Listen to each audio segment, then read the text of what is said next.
자, 그럼 가실비대는 5월부터 해가지고 딱 10월까지는 직선입니다. 엄청 잘 큽니다. 그래서 저 때는 물도 많이 필요하고 강합성도 많이 들어가야 돼요. 그래서 5월부터 7월까지, 10월까지 거의 직선. 그 다음에 어느 정도 크고 나면은 그때부터는 이제 색이 들어오고 이제 그 가일의 크기가 줄어듭니다. 그래서 저 시기에는 엄청 수분을 많이 필요도 한다. 그렇게 보시면 될 거예요. 자, 온도도 되도록이면 1평균 10도씨 이상, 양수비 인도씨가 1평균 15도 이상이 되면 제일 좋다. 그래서 한라봉을 키우는데 15도부터 30도 이하 28, 9도까지. 여름철에는 너무 더우니까 차광을 하신다든지 해가지고 조금 고온 대비 방법도 가지고 재배를 해 주셔야 된다. 아시겠죠? 자, 그 다음에 낮 온도는 28도에서 30도를 유지해야만이 이렇게 좋다. 생육도 왕성해지고 강합성도 증가하고 열매 크기가 크다. 단 물을 많이 줘야 된다. 정산량이 많으니까. 그 다음에 열매 껍질이 조금 얇아진다. 그 다음에 열과 부피가가 많이 발생을 한다는 것은 온도가 28도에서 30도 높기 때문에 엄청 세포 분열이 심하다는 소리죠. 크기라든지 이런 게. 그래서 이런 단점은 있지만 과일 크기라든지 만들기 위해서는 관리만 잘 해주면 좋다. 자, 한라봉도 그렇고 레드한 두 개 다 거의 비슷비슷할 겁니다. 여기도 최고 온도가 28, 30도, 여름철 온도가 그러니까 이런 자료로서 가름을 하겠습니다. 자, 여러분들 한라봉은 제주나 우리 육지부나 다 이렇게 매달아줘야 됩니다. 매달아줘야 됩니다. 레드향도 매다는 농가들이 있습니다. 천혜향은 매달지 않습니다. 그래서 천혜향 재배하기 조금 쉽겠죠. 저거 매다는 것도 일이 제법 많더라고요. 갈마다 매달아야 되기 때문에.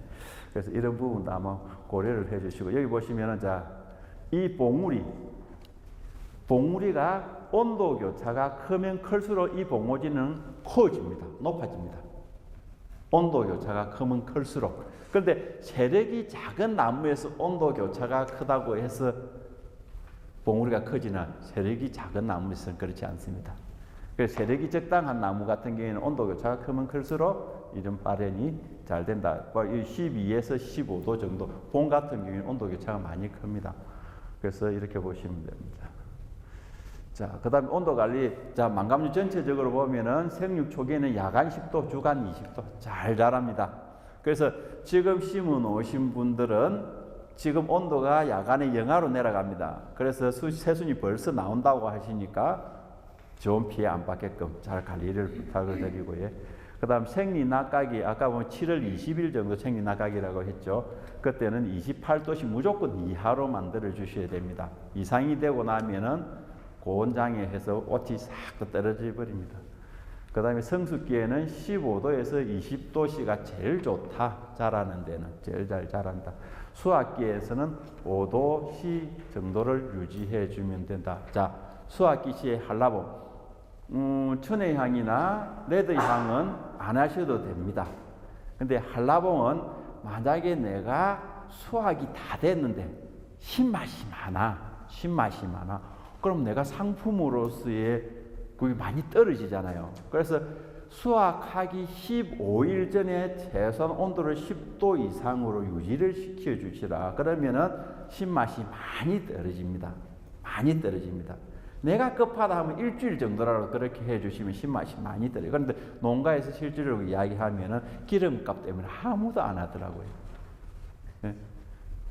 그래서 한라봉은 제일 문제가 신맛을 떨어뜨려야 되거든요. 신맛을 떨어뜨리기 위해서는 여름 6, 7월 달에 물을 많이 주셔야 되고, 왜? 산을 많이 떨어뜨려 놔야 될 거잖아요. 많이 주셔야 되고, 그 다음에 내가 산이 안 따라가 죽겠어, 수확을 못 하겠어. 그럴 경우에는 수확하기 15일 전에 10도 이상을 유지시키면 산이 빠집니다. 온도가 낮으면 양분 이동이 안 되죠. 신맛을 빼고 싶은데 신맛을 뺄 수가 없는 거예요. 왜? 5도 이상 되면 안 움직이잖아요. 왜냐하면 양분 이동될 한 7도 이상이 넘어가면 양분이 이동이 되거든요. 그래서 한 10도씨 정도 유지하고 나면 가열에 있는 신맛들이 조금씩 빠집니다. 그래서 내가 좋은 맛을 만들어낼 수가 있다. 예. 온도만 지금 말씀하시는데 예. 습도 관리는 어떻게 해야 됩니까? 습도. 자, 습도 관리는 거의 뭐 한 자연 습도를 그대로 하시면 되고, 예. 습도 관리가 제일 중요할 때가 개하기입니다. 개하기는 물도 줄여야 되고 습도도 낮아야 된다. 왜? 착과를 위해서. 근데 자연 상태면 한 75% 정도 이렇게 해도 문제는 없을 거예요. 그러니까 습도 관리 연구 논문은 거의 없습니다. 보시면. 자, 그다음에 뭐 시비 관리인데요. 우리 요 제주도에서 나온 책에 보면 아마 요 인산이 조금 문제가 있었던 것 같은데 제가 책을 보다 보니까. 그래서 다음은 망감류는 거의 비슷합니다. 3월, 5월, 7월, 9월, 11월 해가지고라 여기 아닙니다. 제주도에서 실험한 거죠.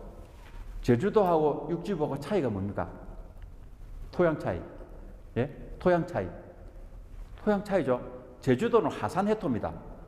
죽어 나오면 뭐 싹 빠져버립니다. 육지부는 점질 양토나 뭐 점질 사토를 유지되죠. 죽어 나오면 안 빠집니다. 그렇죠? 그래서 육지부에서는 제주도에 준 것보다는 좀 적게 줘야 된다. 적게 줘야 된다. 제주도에서 책을 보니까 이 많이 주라 해서 그 많이 주면 안 된다. 지금 아까 조금 쉬는 시간에 들어보니까 pH가 엄청 높으시던데요. 그러면 양분 불균형이 엄청 많이 일어난다.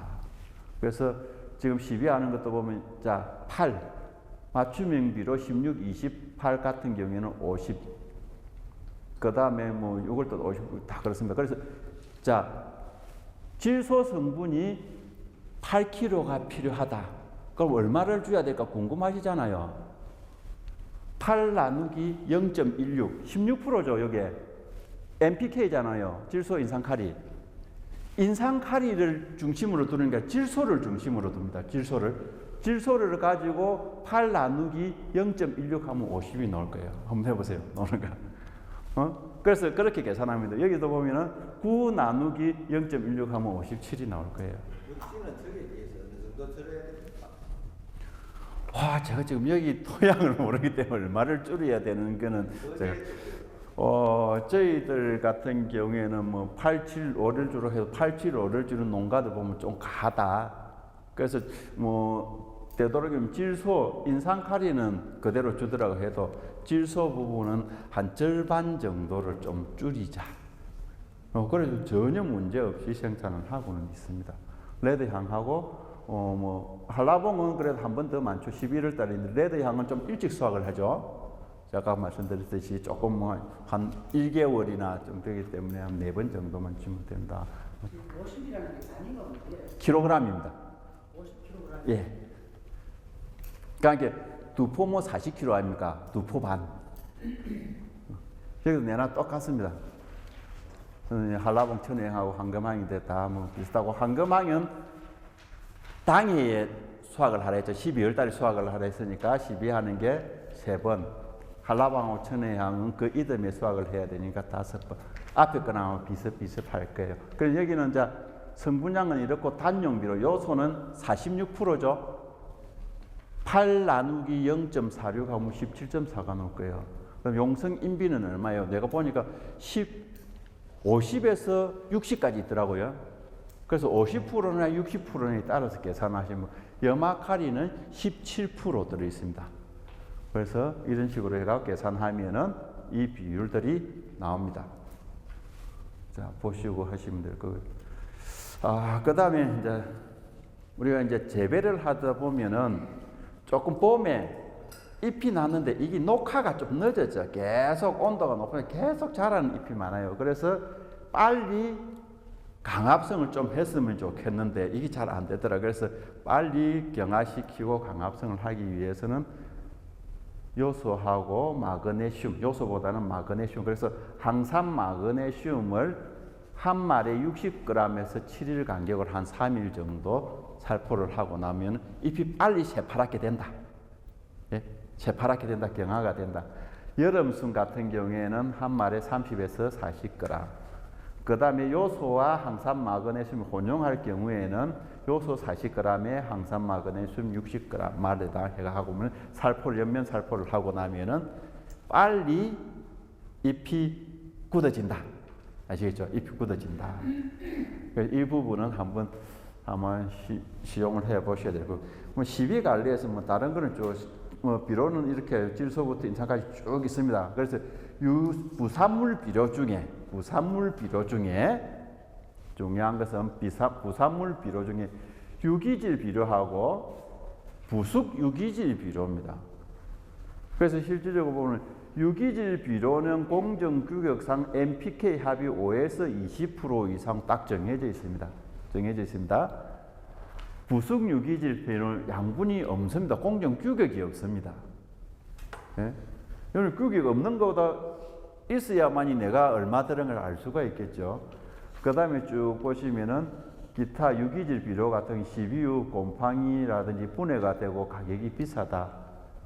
부숙 유기질 비료는 곰팡이 발생 가격이 싸다.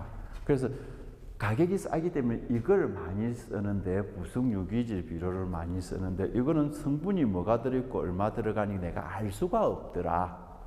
그래서 되도록이면 성분이 있는 이런 비료들을 좀 사용해 주십사 하고 제가 나타낸 겁니다. 자, 전체적인 시비관리입니다. 시비관리. 우리가 비료를 바로 준다고 그때 바로 먹느냐 하면은 그렇지는 않습니다. 그래서 11월 상순에 내가 비료를 주고 나면은 1월, 2월, 3월까지 사용을 합니다.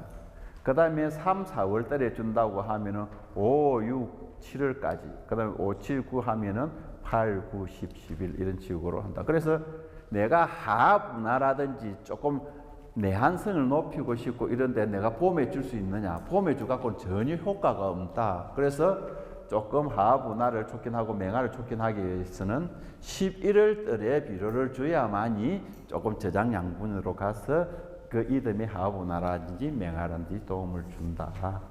그래서 11월 하고 나면 최소 한 1개월에서 3개월 이후에 나무가 사용을 한다.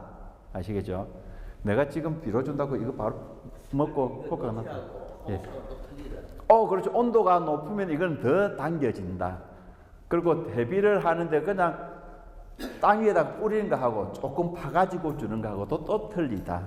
그래서 내가 제일 효율적으로 비료를 주기 위해서는 땅을 조금 파고 뿌리고 덮어버리는 게 유실률도 적고 확실히 많이 나무가 먹을 수도 있고. 제일 하우스는 간수 시설이 되어 있기 때문에 액비를 주지 않아요. 액비를 주죠. 그래 땅 파고 할 필요는 없죠. 그럴 필요는 없죠. 그런데 이것 같은 거는 액비 준다기보다는 그냥 비료를 준다고 보시면 돼요. 아니요, 다 망감류는 하우스입니다. 노지는 없습니다. 제주도에서도 300고지 이하는 망감류가 하기는 하는데 노지 망감류 혹시 한라봉 보셨나요? 이만합니다. 이만해요. 노지 한라봉 이만해요. 그래서 여기는 다 하우스 아니다 보시면 됩니다. 자, 그 다음에 물 관리 들어가겠습니다. 자, 10일을 했고 물은 자 보십시오. 1월 때는 수확하는 시기죠. 수확하는 시기 물 줄 필요가 매우 적게. 그 다음에 4월, 5월인데 좀 당기겠습니다. 3월, 2월 말에서 3월 발화할 적에는 많이 줘야 됩니다. 발화할 적에는 많이 주다가 꽃이 피잖아요. 개화기에는 싹 줄이셔야 됩니다. 왜? 개화기에 물이 들어가면 제비 곰팡이라든지 습도가 높아서 이런 비가 오니까 그때 주고, 그 다음에 개화가 끝나고 그때부터는 또 많이 줘야 됩니다. 이 시기는 조금 다를 수 있는데 제주도보다는 육지부가 한 보름 정도 앞으로 당기신다고 보시면 됩니다. 아니면 여기 같은 경우는 한 달 정도 당겨야 되겠죠. 아시겠죠? 한 달 정도 당겨갖고 주신다고 하고, 그 다음에 많이 주고 11월부터 12월 같으면 자 물을 줄여 주셔야 된다. 그래서 제일 중요한 한라봉 같은 경우는 6, 7, 8회를 이 시기에는 물을 줄 수 있으면 되도록이면 많이 줘야 된다. 제가 예전에 한 15년 전에 나주에 그 이영길 씨라는 분이 한라봉을 처음 도입해가지고 많이 재배를 하고 있었어요. 하우스 들어갔는데 놀란 게 뭐냐면 물이 흠뻑해요. 지하 수위가 진짜 한 20cm도 안 돼요. 우리 가수 같은 경우는 지하수 1m 만들어 하라고 하거든요. 20cm면 20cm 이 정도 되잖아요. 고랑이 물이 흥건하게 있어요. 이 잘 자라요. 아무 문제가 없었어요. 그래서 물을 엄청 좋아하는 이 나무구나. 그리고 한 가지 또 다른 점이 뭐냐면 이식을 하면 안 된다고 우리는 대부분 생각을 하고 있어요. 이 노지에 있는 가수들은 이식하면 이식장애가 심하거든요. 근데 그분이 이식을 한 거예요. 그 이듬해 나무도 좋고 엄청 과일이 잘 달린 거예요. 그래서 이식이 해도 크게 문제가 없구나, 큰 나무. 그래서 조금 제가 나무에 대한 생각을 조금 바뀐 계기가 됐어요. 자, 그래서 수분을 전체적으로 물 관리를 이렇게 해주시면 된다. 그래서 수확할 때 적게 주고 개화기 때 적게 주고 그 이외에는 많이 주셔도 문제가 없다. 이 주는 건 이제 구체적으로 나와 있습니다. 한번 보시고 크게는 앞에 있는 거하고 똑같다. 자, 천혜향 한금항이고요. 자, 그 다음에 이제 이걸 봐야 되겠죠. 물 관리. 그럼 간수가 이렇게 있는데 어떻게 해야 되느냐? 1톤을 주라 하면은 1입방미터 1000리터 1톤입니다. 다 이 똑같은 개념입니다. 그렇죠? 그래서 요 이제 표시가 되어 있는 게 양수기를 사다 보면 표시가 되어 있어요. 펌프의 양수량이 0.6톤이다, 분당.